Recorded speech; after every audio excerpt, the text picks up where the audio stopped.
There you go. Recording started. Perfect. Well, we'll hop into it because we've just had a blast putting this together, and kind of as the title kind of implies, and as the invitation that Gretchen wrote says, is like this is going to be the first of a couple series that we do in this, kind of in the format of a diary of a Web SDK implementation. We'll take off on a diary of a wimpy kid.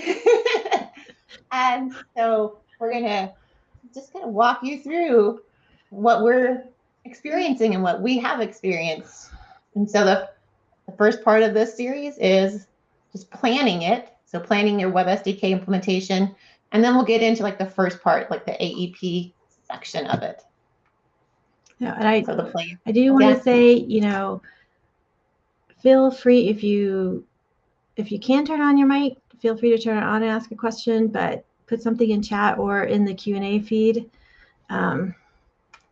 We'll be monitoring both of those. Exactly. So. Awesome. So let's hop into the plan. Dear Diary. So the account renewal is finalized. We're supposed to switch to Web SDK and ditch app measurement and ditch ATJS. At least we have 24 months to do this in. Because that's a really long time, right? Right? Right? 24 months, that's a long time.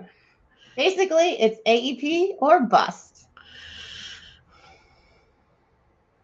So when we think of everything that's new with AEP and Web SDK and CJA and AJO, like you just start listing everything. You have the Edge network that's new, schemas, datasets.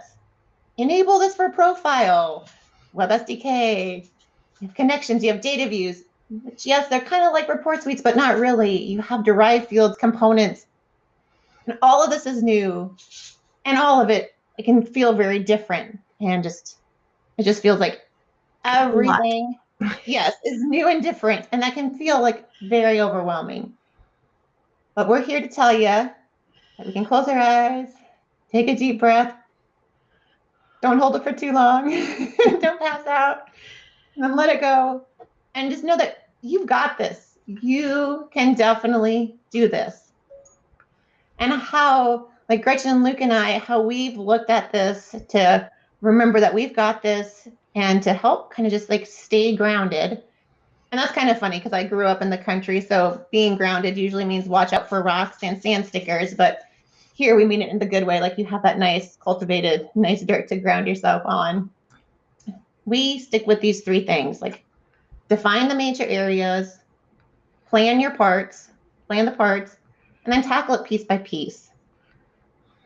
And for define the major areas, it's the red and blue and green pieces that you're looking at here. That's how we have defined the major pieces. So when you talk about all those words at the very top, it can get overwhelming. And so if you think we have a website that has, we collect our user data, we have behavioral data, and we need to send it to Adobe. So that's our blue, our website and our raw data. Like we got that. We've been doing that for a while. Maybe some of the stuff is different, but we understand that. We understand that major area. Then the next major area to focus on is Adobe itself. And that's, I know with AEP, you look at some of those like technical diagrams, and while they're helpful, there can be so much packed into that. But you can kind of distill it down to just data collection and personalization and routing. I know that's high level, but that's okay. It's like we're just thinking major areas right now. So those things are things that we're used to and accustomed to as well. So we're good. We got this. And then we know Adobe, will send connected data sets into CJA, into the green area where there's data views and workspaces. God bless it. At least we all understand those workspaces. They look familiar. So it's another piece that we got. And then all those words at the top that can be overwhelming and a little scary, they give us a lot of great stuff. They give us audience data. So that green arrow back from CJA to Adobe, while that's new, we get it. And we've probably like bumped our heads in the past about getting information that we've seen in a workspace back out to like Target or AJO. So that green arrow of audience data is actually, well, it's new. It's really happy. We're excited. We're like, oh, yay. Less bumping of our heads because we can share stuff that we found in our analysis more easily. And then that last red arrow from Adobe with that personalized data to the website, that's another benefit. With that edge network, that's one of the things that they promise is first page, same page personalization. I know we've all thought about how cool would that be to be able to do. So in this define the major areas, we can find comfort in a lot that we've done before in a past. So pieces of it may change, but we've done it. And then the new pieces are exciting and things that we've wanted. So I think defining those major areas like that really helps ground us and help us know that we do have this. We've got this. So next, we had to define the major pieces, and next was plan the parts. So if you use that upgrade to customer journey analytics feature, it's in CJA. So yeah, if you don't have CJA, maybe reach out to your account rep and say, hey, we need to be able to use this upgrade to CJA so I can kind of start playing in my parts. But that upgrade to customer journey analytics, and it's a questionnaire, and we'll go through it here in a minute, but it does help you plan the parts. So we go from our 3 blocks and 6 arrows at our high level. Now we want to take it down a little bit closer, take it down a notch. And so that will help you plan the parts for your Web SDK implementation. So let me pull that on over here. So here, this is what it would look like. So you're in CJA, Customer Journey Analytics, and on the left-hand rail, you see this upgrade to Customer Journey Analytics.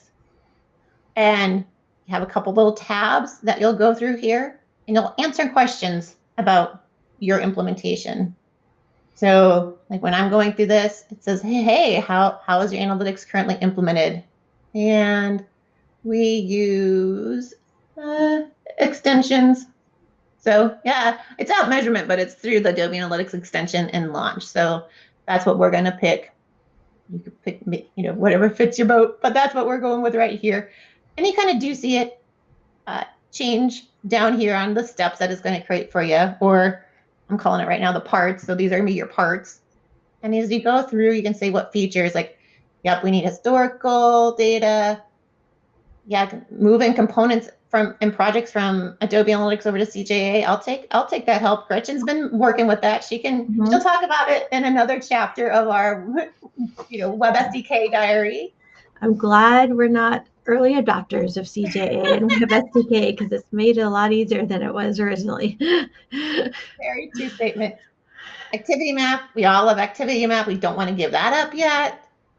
Oh, classifications, marketing channels, data warehouse, data feeds. Yes, to all that. I'm going to shun streaming media data right now.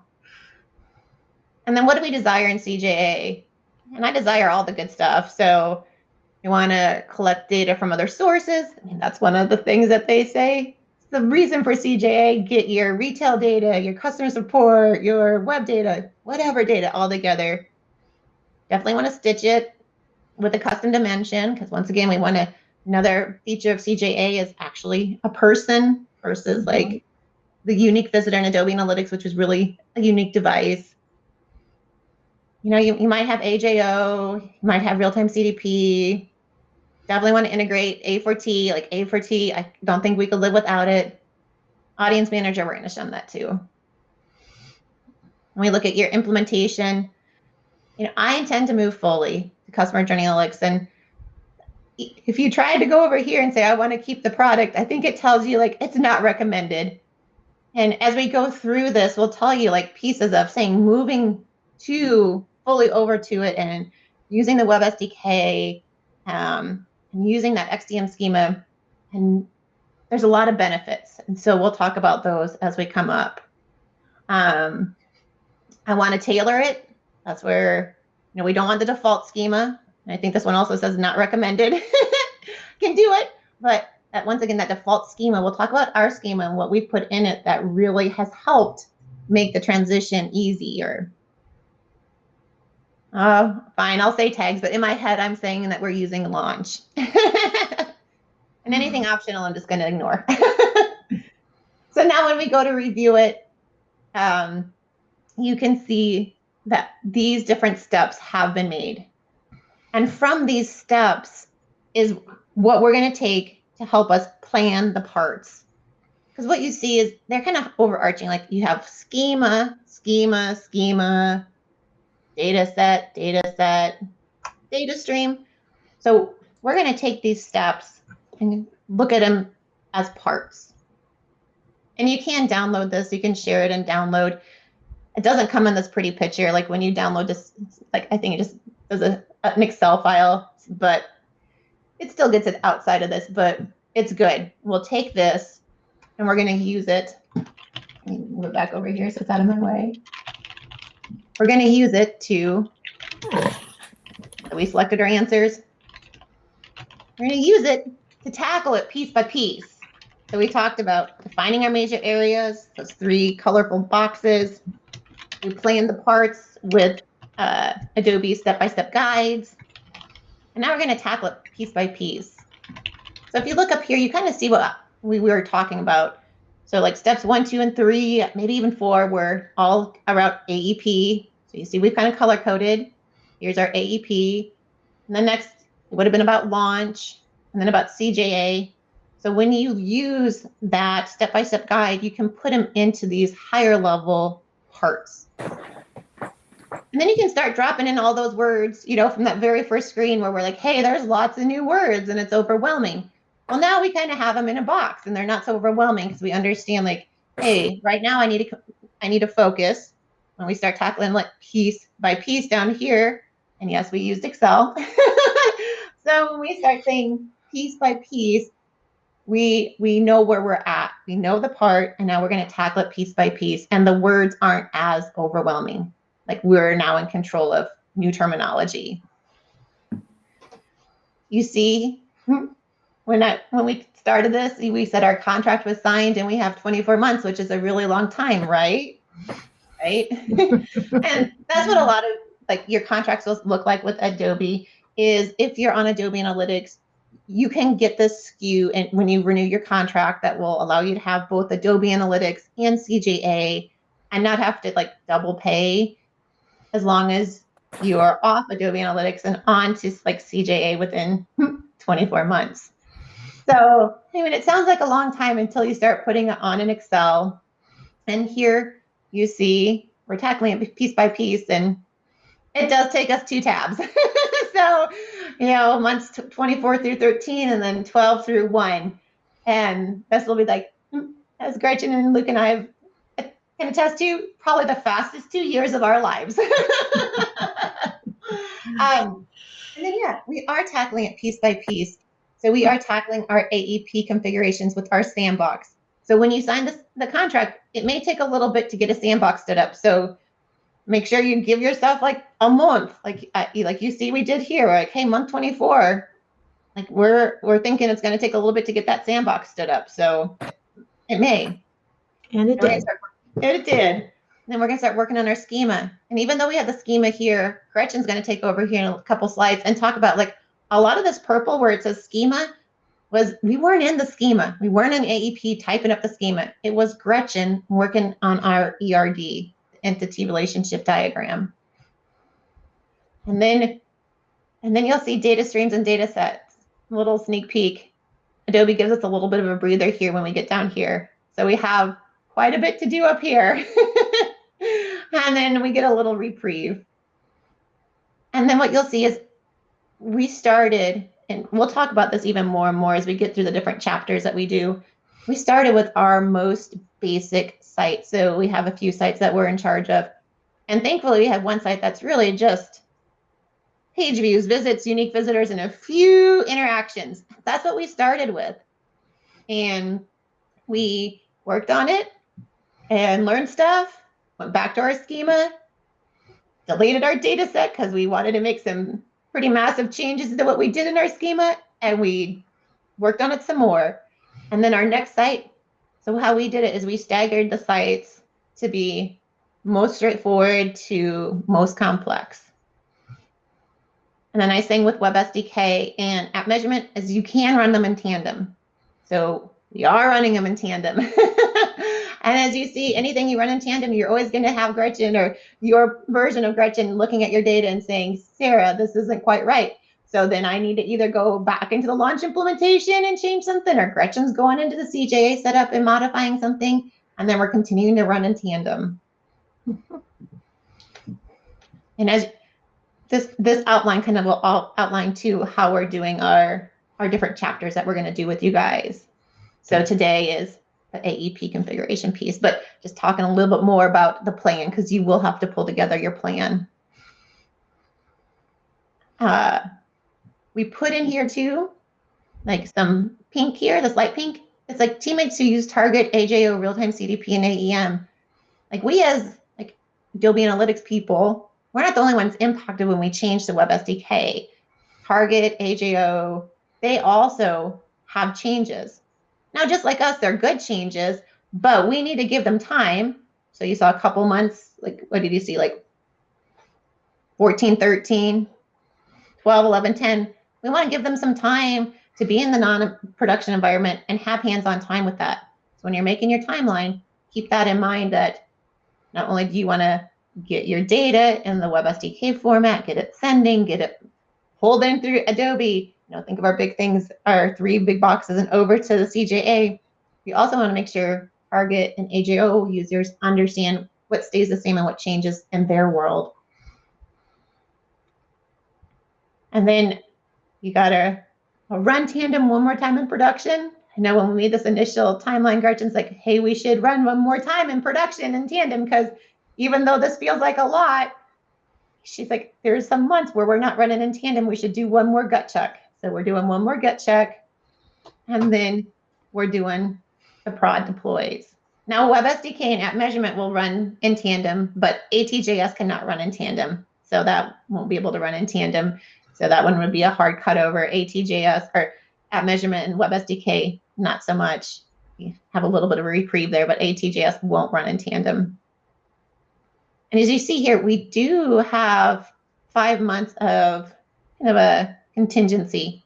And this is a 24-month project, which technically is a long time, even though it doesn't feel like it some days. But we do want to make sure you give yourself enough contingency time to be able to flex if something happens.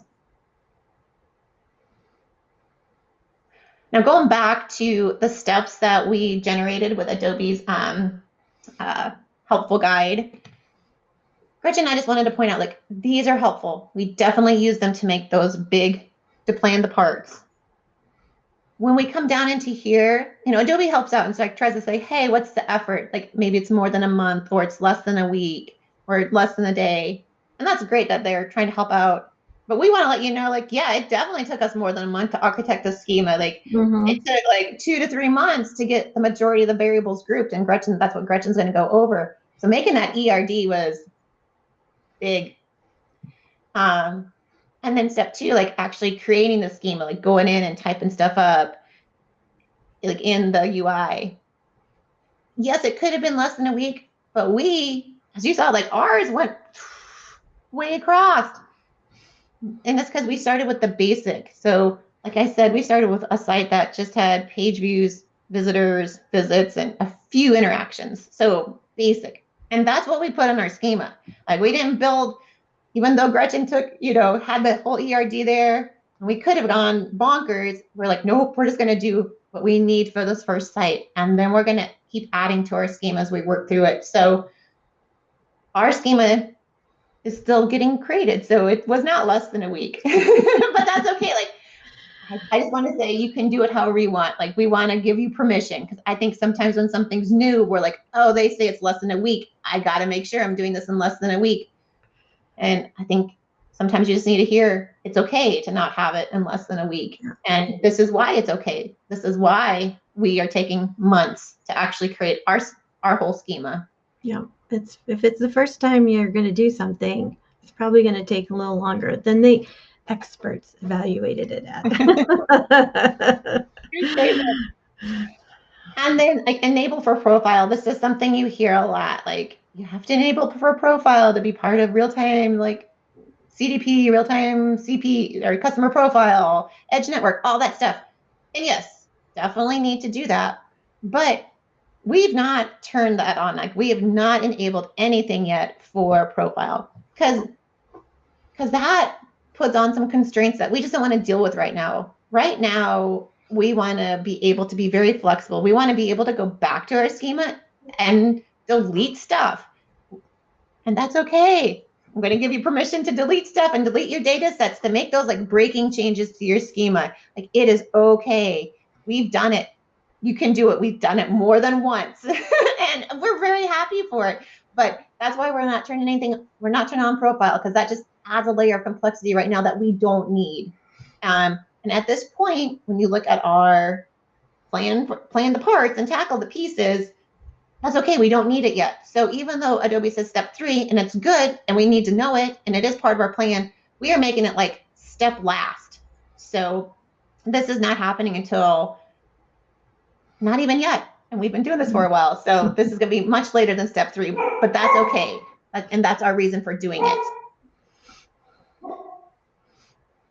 And so we've kind of covered a lot of these as we've been talking along. Like, when you are creating your timeline, like when you're tackling it piece by piece, you have to remember you're still supporting new features and updates. Like, your day job has not gone away. And I guarantee you the company you work for is not going to stop making new features or updates to their website or their products. So remember that. Like, you're going to be doing stuff in tandem for a bit.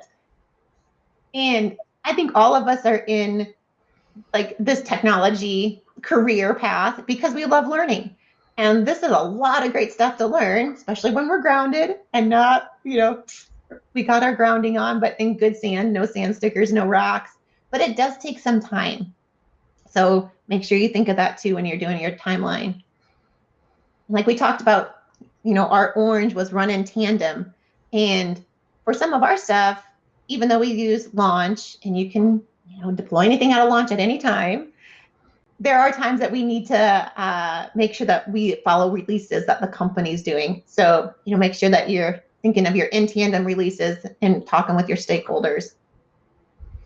And then something that we partnered with our Adobe, like Lifeline, our customer support people with, our customer success people like Kelly and Erica. So there are Adobe people. They've helped us set up sessions to host like what's changing, what's not changing, not only for analytics, but for AJO or Target, or what changes with real-time CDP. Even AEM gets into the mix of things that change when Web SDK comes to fruition.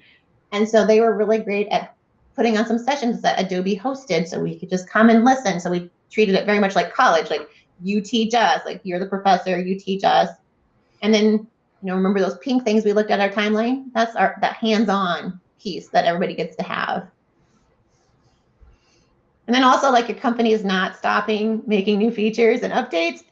Holidays, code freezes, and PTO also does not stop for these 24 months. So those things will occur as well. And then we talked about that contingency time. And as you saw, like, we're like 5 months, like, give ourselves some wiggle room. Let's not put more stress than necessary. Let's make sure we have some wiggle room. All right, so that was the plan piece.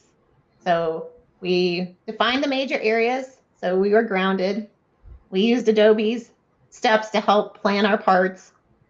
And then we used good old Excel to really tackle it piece by piece and to truly put those all those new words in a box. So that way we were in control. So now we're going to go over into AEP and talk about schemas, data sets, and data streams. So here, let me flip back up here. So we're right here. We're talking about this piece. So we're truly walking you through what we did. This is, how the three of us have tackled this. We did our planning, and now we're ready to hit the purple stuff.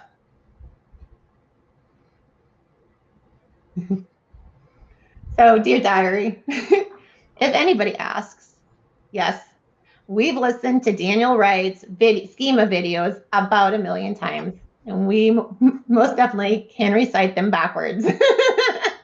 Not only can we recite them backwards, but Daniel Wright's voice is now in our dreams.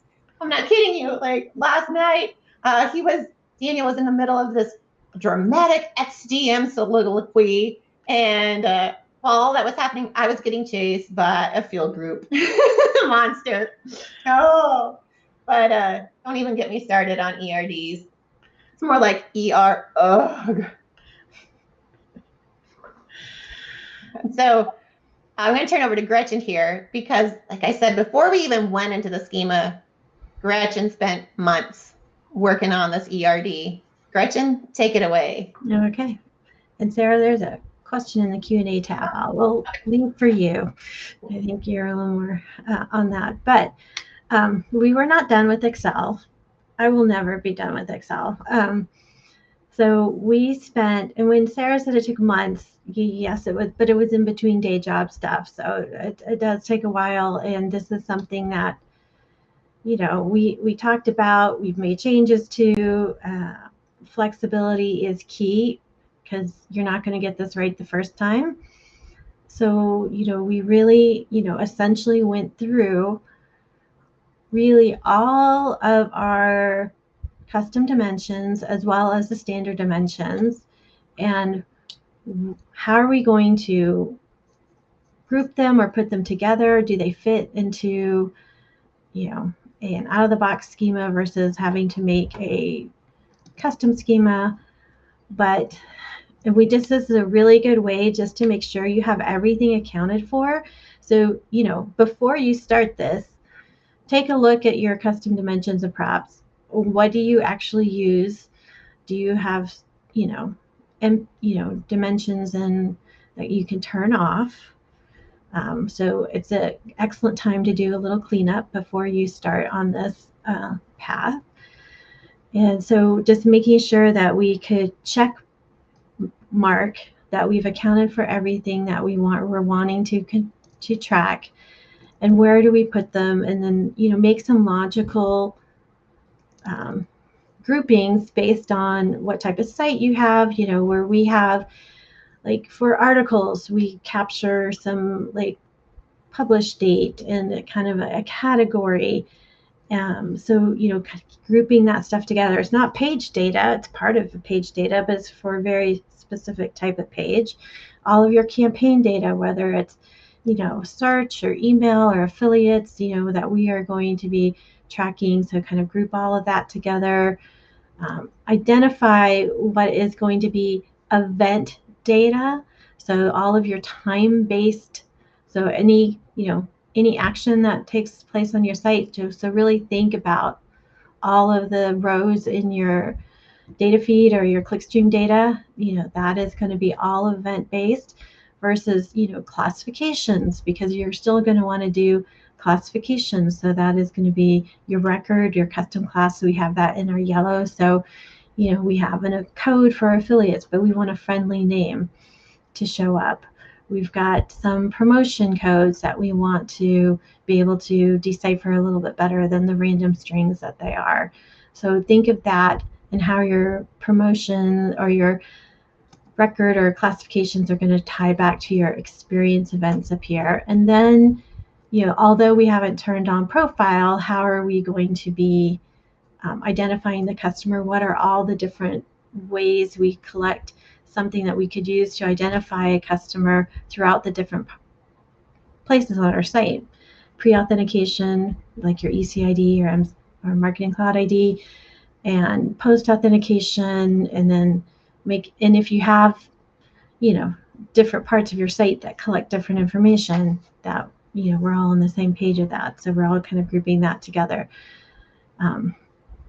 But it is just, it does take a little bit of time.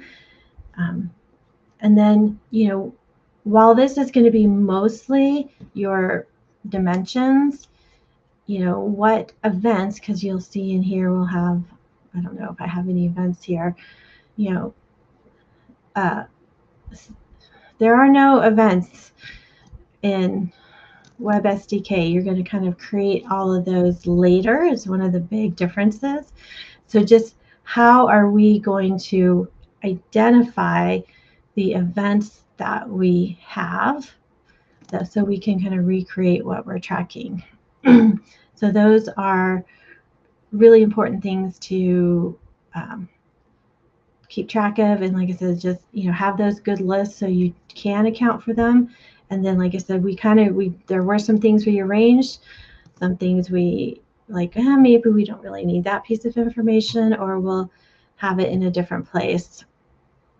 So this is something that, like I said, is still a work in progress. And as you are still doing your day job with new functionality on your website, you will need to keep updating this as things on your website change. So it's not going to be a static one and done documentation. But do some good cleanup. Start with that, and that'll be really useful. So you're not transferring junk, the stuff that's current junk, into your, leave those junk boxes behind. So. Awesome. Sweet. Sorry, I think it's my turn to talk. I was answering both the questions. So, okay, cool. And I think, sorry if I repeat a little bit, because I was focused on those two questions. They are both really great questions.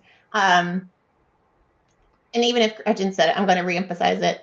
Like, having this ERD, like, it is going to like make you cry. It kind of made me cry. I was happy Gretchen was here doing it. But it's been so incredibly helpful in the field groups, because field groups, even though we joke and pretend that we were getting chased by a field group monster, they are so incredibly wonderful. And definitely you should use them in the next couple slides. We're going to show you how wonderful they are and the benefits of using them. Not only does it like help you account for all your props and evars and list vars, that's one thing. And before I go to the next slide, the QR codes, you too can scan those and listen to the videos. Like, so the videos you find on those pages are the videos that we can recite forward and backwards of Daniel Wright talking about schemas. So you too can put that entry in your diary. But now going back to the field groups, they're just so wonderful. They help you account for all your props and lists and evars, and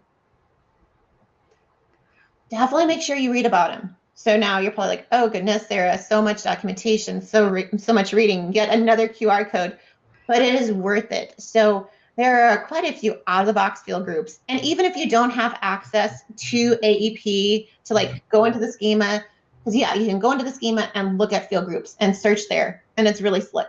You can also look, like we said earlier, you don't always get that sandbox set up right away. You don't always get that access right away, and you're chomping at the bit because your 24 months have started.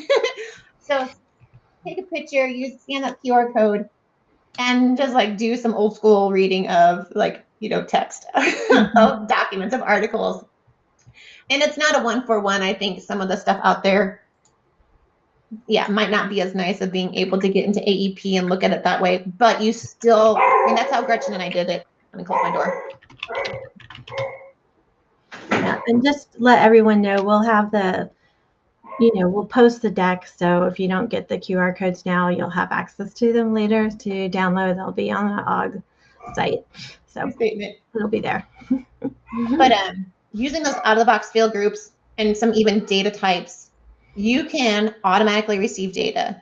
So right here, this bot detection one at the top left, and this environment data type. So both of these, when they're in your schema, and we put them in our schema, you will be able to get the bot detection, which if you think of Adobe Analytics, you have that AIB bot detection when you go into your like admin area, and you can check that to say yes, and all your bot traffic goes off into two different reports. This is kind of the equivalent, so you definitely want to have it. And then this environment data type, you definitely want to have too, because this is what has like your device type, all those like and stuff. Yes, all those out of the box dimensions and data that you're used to having with Adobe Analytics. Like Gretchen said, it kind of rocks when you're maybe not on the bleeding edge, because now Adobe's made this out of the box data type, and when you include it in your schema, you just have to do a few little things to set up, and boom, you got all that data. So you're automatically receiving it. And then also using these out of the box field groups and data types, you can integrate with other Adobe products like easier. So the other two screenshots here, you're like, Sarah, you put the same screenshot twice. And I didn't. This one at the top is up here is for A/B testing and experience tests. So up here is target, and down here is AJO. But the part that we want to look at is this red piece, because where it says, hey, target and AJO, if you want to do some cool stuff with it, which you do, because that's one of the reasons you're moving over to Web SDK, both of these tools are going to look at your xdm.web.webpagedetail.viewName for a piece of data. And this is part of one of the out-of-the-box field groups. So once again, out-of-the-box field groups automatically receive data. They help you integrate with other Adobe products. And now this last one, enable holistic analysis of common data points found in multiple data sets. This one's so big, it gets its own slide. So here, to get that complete picture of a data point that shows up in like multiple data sets, each data set must use the same schema path for that piece of data. So you're like, Sarah, that doesn't make sense. What are you talking about? So if you think about an example, some of our customer interaction data, like someone can like do an event with you, like return a piece of clothing. You can do a return on the website. You might be able to call your customer support center data, call the customer support, say, hey, I got a return. You can take it to an actual retail shop. So that's one example. And I know you all can think of an example like with your own company where a customer can do a same action on those three places. Kind of like paperless billing or something like that, Great idea. And so to make sure that no matter which of those data sets your data's in, using a field group is super efficient and a reliable way to make sure that you are using the same schema path. So if you, once again, another QR code, God bless them. If you scan it and scroll partway down that page, you will see this picture on the left. And this picture does a really great job of explaining it. So here they're saying, hey, if you have this data point called string color, and you have it in one data set has it under this schema path of experience.whatever.string_color. So that's the schema path in data set 1. And then data set 2 has it under the schema path of experience.something_else.string_color. They're going to show up as two separate dimensions. And that's not what you want. You really want them as one. But because they don't share that schema path, Adobe's like, well, they look like two different things to me. They don't look like one thing because they're not using the same schema path. So field groups, truly not a monster. You may feel like you're getting chased by them, but at the end of the day, they're going to be your friend. They're going to be a friendly monster. You want to use them. Yep. Just takes a little work to get them right, and you're not going to get it right the first time. That's okay. So now let me, so we talked a lot about it, and in this diary series, we want to be super telling you what we're doing, what we're experiencing, and so the out-of-the-box field groups that we are using are the AEP Web SDK Experience Event. We're using bot detection. We're using support site search. Now there's a couple site search field groups out there, but the support site search group had more stuff that we wanted, so that's why we went with that one. And then also end user ID details. So here on the left-hand side, you can see the out-of-the-box field groups because they'll have this little lock icon beside them. So bot detection, we talked about that one earlier too, how great that one is. And now these two just have little chevrons. We'll talk about why it's a chevron, not a lock in a couple seconds. And then we also have, like Gretchen said, we've methodically created, and we have more than 10. So this is not our whole schema, but I think all of us know we probably get shot by our companies, and your companies would not be happy either if we were showing everything that we've done. But this is a good sampling of what we've done. But we've created more than 10 custom field groups. That's how much we love them, and that's how important they are to us, and obviously why we've spent many slides talking to you about them. But here, one of the custom field groups we made is something called videos. We all have videos. You guys, I'm actually kind of surprised there wasn't a out-of-the-box field group for videos. Maybe there will be in the future, but we made our own, and I'm pretty sure you guys will make one of your own too that talks about like the video collection, the ID, what's the name of it, what player, because sometimes you have different players out there doing your video. And of course, the good old, how much did they watch? So we'll probably make a video field group as well, because once again, field groups could be in different data sets. Like we have videos on our website.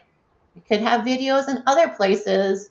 You have your integrated screen. So if you come into like a waiting room or, your retail shop, you could have videos playing there. So if you think about, I think where we kind of defaulted is if there is even a slim possibility that this data could be in a different data set other than our website data set, make a field group. Mm-hmm. And then we've also extended some of the out of the box. So here you see, these two had those chevrons instead of the locks. Well, when I expand one, you see here's my lock. But out of this custom, the box one, we did add, believe it or not, like there's a ton of stuff here, but we needed it once. So, yeah, we extended it. So we did customize an out of the box one, which is great because we still get all the benefits of the out of the box data, sprinkle in our special glitter. And just once again, remember, we're not enabling this for profile. We do have an ID, like it doesn't show up here but we do have an identity set, but we have not enabled it for profile. Those are two separate things. Awesome. So we're not done with Excels yet. Like I said, we're never done. I'm never done with Excel. Exactly. So now, after all of that, now we're ready to actually go into a schema piece of your UI and AEP and start actually, like, we're dropping in our field groups here, and you can drop in some, your customized, your extended stuff. So this is now when we're hands-on. And so as you start to build out your schema, you do want to map it to your Adobe Analytics variables. And what we've done is we have an Excel where we have all of our props, evars, list bars, events, and all the out-of-the-box variables. Mm-hmm. And we tie them to Gretchen's ERD. Oh, I love it. And then we say where it's at in the schema. It's in the web page detail, name. And then we are putting, like, if we need any logic when, like, we go to create the data view. And then since we didn't, but if there's any little note to self we want to put here to remember when we get to that point, that's what this is for. And as Gretchen said, does it have valid data? Because I'm not going to pull over stuff that doesn't have valid data. So yes, no, is this valid? Yes. Do some data checking and cleansing before you go through this process. That almost takes a little longer than building out your ERD because there's a lot of work to figure that out. Exactly. And I found a couple things that, I didn't know we weren't getting data anymore in this variable. Oops. I love it. So you're going to do that for all your existing ones, and then like all your new ones. Like we called out a few screens earlier. New stuff's not stopping for this next, these 24 months. New features, updated features, it's still happening. So most likely you're going to have a new variable or quite a few new variables to put into here. Yeah. And that last line, the one, your future self, the one creating CJA data view components, will definitely thank you. I've thanked myself. I've thanked Sarah over this because, like I mentioned earlier, you're going to be in CJA creating the events. And then this is also really useful for when you're doing your data validation. So when I want to know, hey, was my EVAR 50 match my new schema, right? EVAR 50 doesn't exist anymore, but what is it called now? And, do I have similar, does the data match? and look reasonable and what I expected. You know, probably one thing I probably should have added to this that I don't think is on here is, you know, what is your, you know, expiration, hit, visit, never person, because that, you know, you'll need to recreate all of that logic in CJA as well. Because like if you're comparing something and you're like, it's close but not the same, you know, should I have, you know, what kind of expiration, and do I need to recreate the expiration as well, or attribution. Yep, you got it. Mm-hmm. All right. So if you think back, or maybe you took a screenshot, you can look back at, you know, that Excel with our timeline, and we had those purple boxes in AEP, and we had, you know, your sandbox. And then we had schema, and that schema had a really long purple line. And then we had data sets and data streams. So you're like, oh my gosh, when is this madness going to end? I'm not even going to be able to make it out of our first part with my sanity. And that's where Adobe's like, hey, let's throw them a bone. Let's give them a break. So when we go to create our data set, what you need to do is you click data sets in the left-hand rail, and then you're going to click create data set from schema. Because, oh my gosh, we have just been working so hard on our schema, like all those slides we've talked about, ERDs, field groups, it's all schema. So we poured our heart and soul, tears, oh, so many other things, lots of coffee, lots of caffeine, all that's been poured into those slides above us. And now they're going to pick that schema that you've been working on, you give it a name and a description, and you're done. You have your data set. So Adobe threw us a bone with the data set. They also threw us a bone with a data stream. So the last piece that we're going to talk about today is the data stream. And here, truly, scan these. We followed this article to configure and create our data stream. Lots of great stuff. It is a pretty dense article, so don't fill up your coffee cup maybe before reading it. But know it's a good one, so that also should help, that you got your caffeine and you know it's good, that Gretchen and I and Luke, we've used it, we like it, we endorse it. and the great thing, when you go through this article, you're going to be like, hey, I remember that AEP Web SDK experience event, like longest field group name ever, out of the box field group. I remember us talking about it. So we were like, hey, make sure to put it in your schema because you're going to automatically get data. You just have to do a few little things to automatically get the data. A few little, and it's checking boxes. It's part of this article. So the steps in this article will populate your geolocation, like network, your device fields, all those fields that you're like used to getting in Adobe Analytics. When CJ kind of first happened, like that wasn't always there. Like this field group didn't magically happen, but now it's here. So now let's take advantage of it. So that's why field groups are your friends. A few clicks and you have all this great data.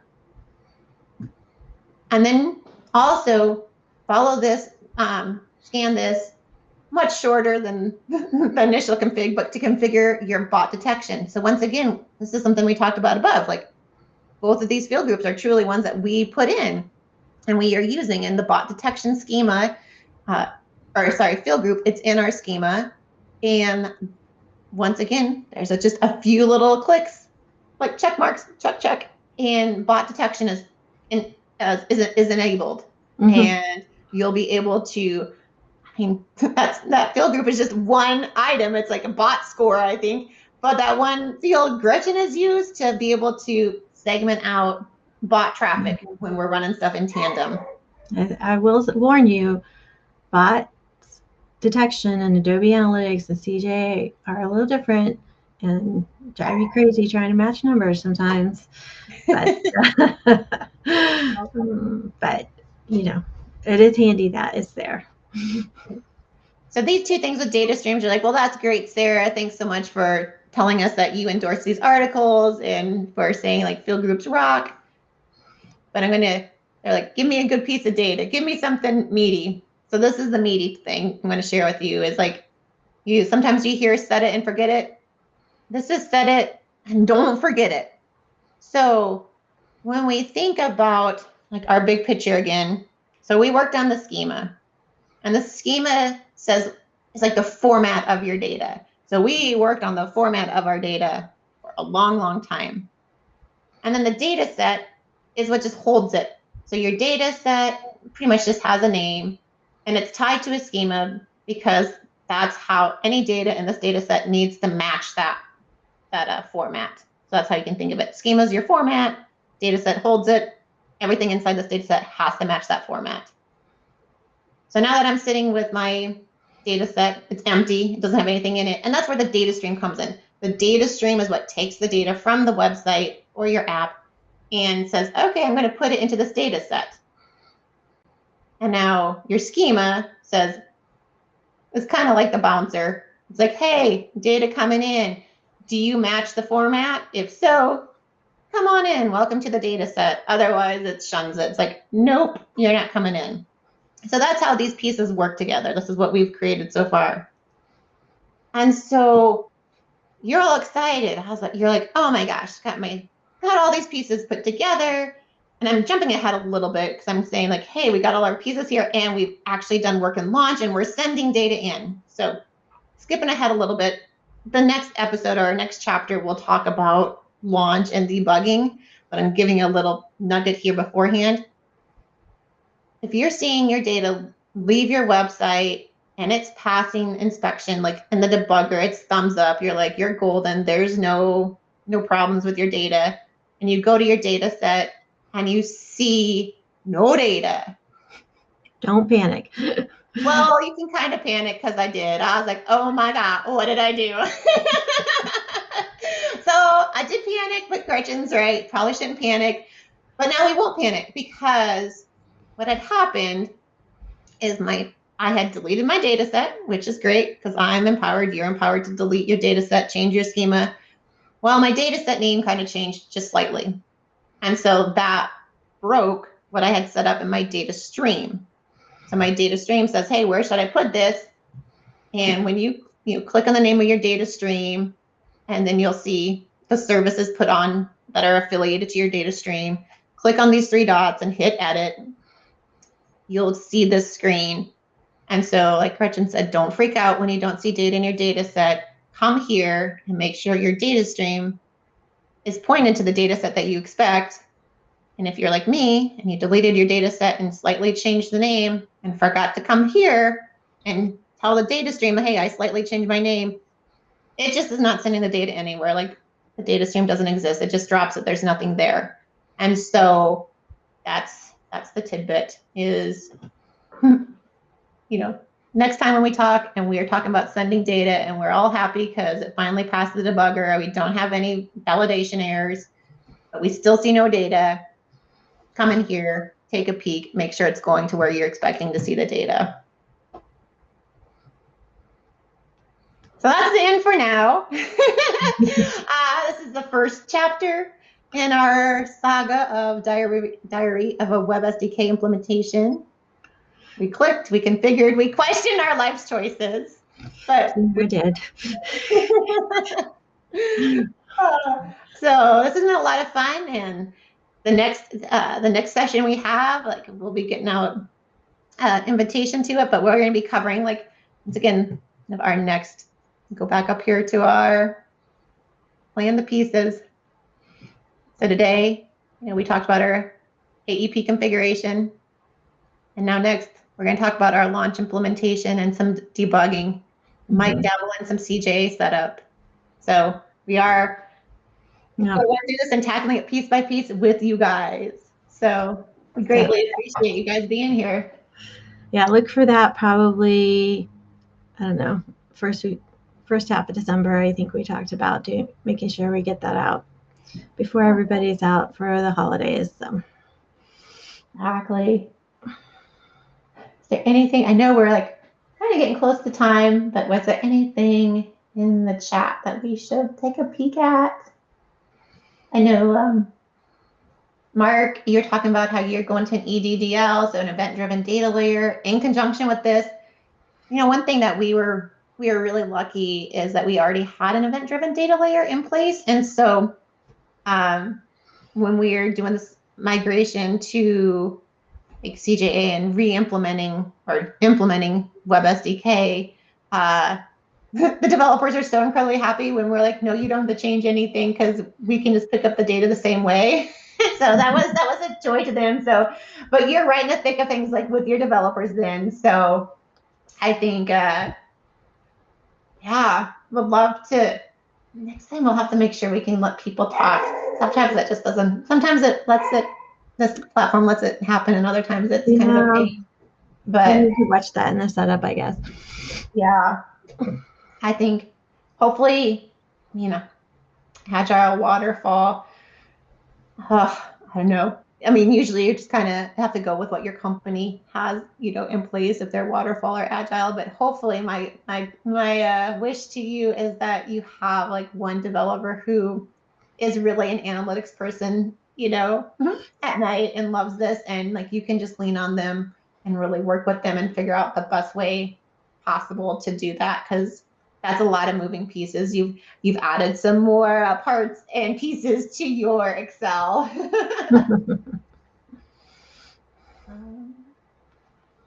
And then talking about bringing in historical data, that is on the roadmap, like on my to-do list here, like really shortly. And so we will cover it. But what I am planning on doing is using the Adobe Source Connector to take our data from Adobe Analytics.